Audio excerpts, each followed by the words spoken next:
قسمت کی خوبی دیکھیے ٹوٹی کہاں کمند، دو چار ہاتھ جب کہ لبے بام رہ گیا۔ ایک زمانہ تھا جب واقعی 1000-2000 شعر زباں پہ رہتے تھے، بات پہ شعر کہہ دیا۔ تب لوگ تھے، کچھ میرے یار تھے، محفلیں تھیں، اب وہ سب دور کے گزرے زمانے کی باتیں ہو گئی ہیں۔ اب یاد رفتگاں کی بھی ہمت نہیں رہی، یاروں نے کتنی دور بسائی ہیں بستیاں۔ یہ تھی بات شعروں کی۔ ایک پرانی بات یاد آ گئی، شاعری محبت کی ہی نہیں ضمیر کی بھی زبان ہے۔ تو شاعری کے بارے میں آج اتنا ہی، آگے مگر باتیں ہوتی رہیں گی، ذکر ہوتا رہے گا، اور ہاں، آنے والی قسطوں میں ہم آپ کو قصہ گوئی اور داستان گوئی کے بارے میں بتائیں گے، ساتھ ہی تاریخ پہ بھی چرچا ہوگی۔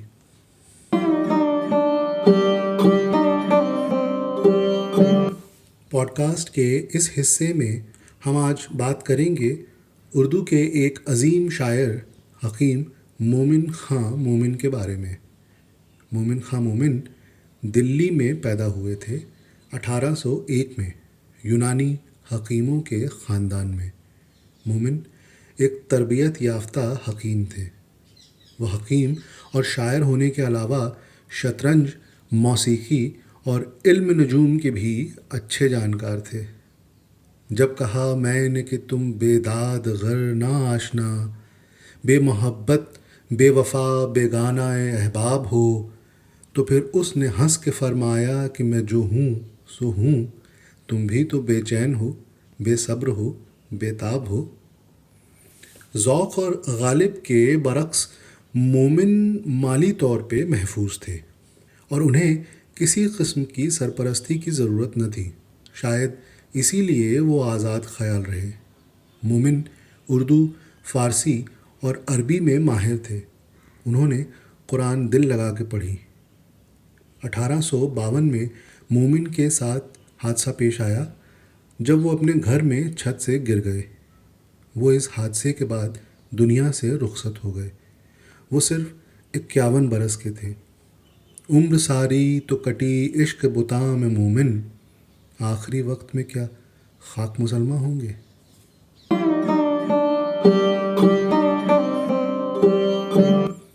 اور اب وقت ہے ایک قصے کا۔ آج کا قصہ لکھنؤ کے باشندوں کا ہے۔ آئیے قصہ سماعت فرمائیے۔ لکھنؤ کے باشندے، یا یوں کہیے کہ لکھنؤ والوں کو اپنے لکھنؤ پہ بڑا ناز رہا ہے، آج بھی ہے۔ یہ بات یوں ہے کہ دراصل لکھنؤ میں تہذیب اور ادب کی ایسی ہوا موجود رہی ہے کہ کیا کہیے، جسے بھی ایک بار لگ گئی وہ لکھنؤ کا دیوانہ ہو گیا سمجھیے۔ تہذیب کا تو یہ ہے کہ وہ کسی رئیس یا نواب کے گملے کا پھول نہ ہو کر ایسی خوشبو کی طرح تھی جو ہر ایک فرد تک پہنچتی تھی۔ ہر باشندہ اس کی مہک سے سرابور ہو رہا تھا۔ آپس کا بھائی چارہ تو اتنا تھا کہ پوچھیے مت۔ چاہے کوئی پنواڑی ہو، عاشور میں وہ پان پہ کتھا نہیں لگاتے تھے۔ محرم کے وہ 10 روز آپ چاہے ہندو کی دکان پر جائیں مگر وہ کتھا نہ لگاتا تھا۔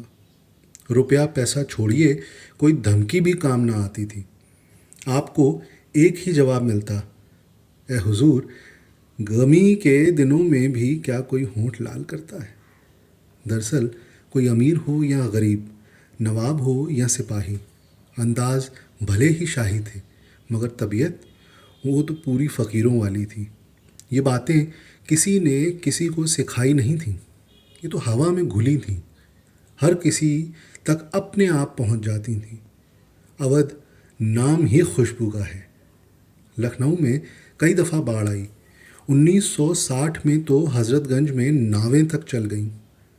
1971 میں بٹلر پیلس کا علاقہ بھی پانی سے بھر گیا تھا، مگر 20ویں صدی میں سب سے بری باڑھ 1915 کے آس پاس آئی تھی، جس نے ہزاروں کو تباہ کر دیا تھا، مگر لکھنؤ کے لوگ وہ لکھنؤ کے ہی رہے۔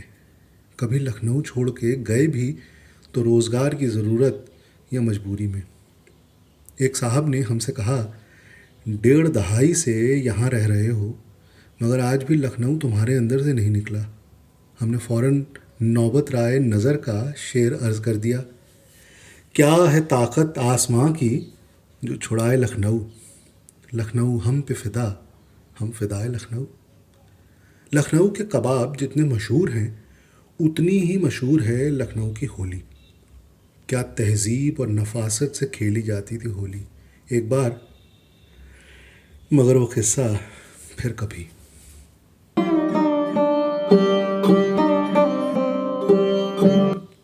اب ایک لطیفہ سنیے۔ ایک صاحب تھے، وہ جب کوئی لطیفہ سناتے تو سننے والے سن کر لوٹ پوٹ ہو جاتے۔ انہیں اپنے اس فن پہ گمان ہو گیا۔ ایک بار انہوں نے ایک شرط عام کر دی کہ جو کوئی بھی ان کے لطیفے سن کر نہیں ہنسے گا وہ اسے اپنی آدھی جائیداد دے دیں گے۔ لوگ آتے اور لطیفہ سنتے ہی ہنس ہنس کر دوہرے ہوئے جاتے۔ کوئی ان کے لطیفے سن کر بنا ہنسے رہ نہیں پاتا۔ مگر ایک دن ایک صاحب آئے، 2 گھنٹے انہوں نے لطیفے سنے مگر وہ بالکل نہیں ہنسے۔ آخر کو وہ آدھی جائیداد کے حقدار بنا دیے گئے۔ اب ان صاحب کو بڑی بے چینی ہوئی کہ معاملہ کیا ہے۔ وہ ان صاحب سے اس بات کا پتہ لگانے ان کے گھر پہنچ گئے۔ پتہ چلا کہ ان کا انتقال ہو گیا ہے۔ ان کی بیگم نے کہا، بس کل جب لوٹ کے آئے تو چپ چاپ بیٹھک میں بیٹھ گئے، کچھ پریشان لگ رہے تھے۔ پھر اچانک وہ زور زور سے ہنسنے لگے۔ سارا گھر گھبرا کے اکٹھا ہو گیا۔ بس ایک ہی بات دہرائے جاتے، اب سمجھ میں آیا، اب سمجھ میں آیا۔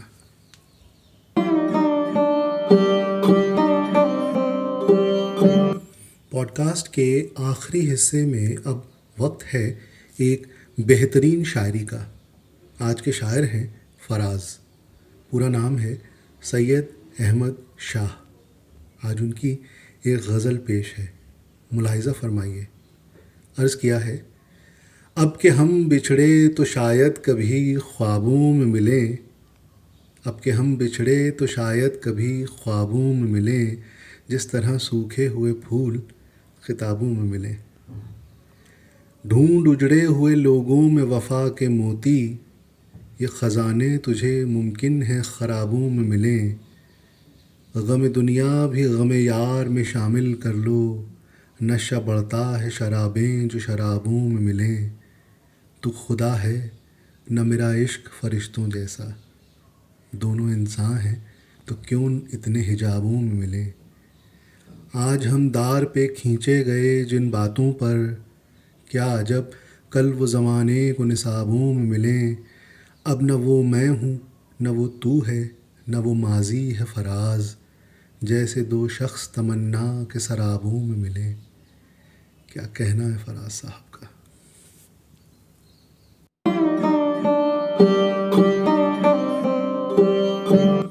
سامعین، اس پوڈ کاسٹ کا مقصد ہے ان تمام لوگوں سے جڑنے کا جنہیں اردو سے محبت ہے، جنہیں شاعری سے لگاؤ ہے، جو ادب اور آداب میں دلچسپی رکھتے ہیں۔ یہ پوڈ کاسٹ یوٹیوب چینل دیوندوی پر بھی آپ پا سکتے ہیں۔ جلد ہی یہ iTunes پر بھی ملے گی۔ اگر آپ کو یہ کوشش پسند آئی تو اسے لائک ضرور کیجیے گا اور کمنٹس میں اپنے خیال بھی ظاہر کیجیے گا۔ اس سے اس پوڈ کاسٹ کو بہتر بنانے میں مدد ملے گی۔ بھول مت جائیے گا، ہمیں انتظار رہے گا۔ اور ہاں، اگر آپ کو کوئی بات، لفظ یا معنی سمجھ میں نہ آ رہا ہو تو آپ یوں کر سکتے ہیں۔ اگر آپ اسے یوٹیوب پر سن رہے ہیں یا فیس بک پر سن رہے ہیں تو نیچے تبصرے یعنی کمنٹ کے لیے جو جگہ ہے وہاں پر اپنی بات لکھ دیں، آپ کو جواب ملے گا۔ اور ہاں، پیج اور چینل کو پسند یعنی لائک کرنے کی عنایت بھی ضرور فرمائیے گا۔ تو خواتین و حضرات، اب وقت ہے آپ سے اجازت لینے کا۔ آپ خوش رہیں، سلامت رہیں، خدا محفوظ رکھے ہر بلا سے۔ تو دیجیے دیو ہندوی کو اجازت، پھر ملاقات ہوگی، پھر بات ہوگی اگلے ایپیسوڈ میں ٹھیک رات 8 بجے۔ تب تک کے لیے شب بخیر۔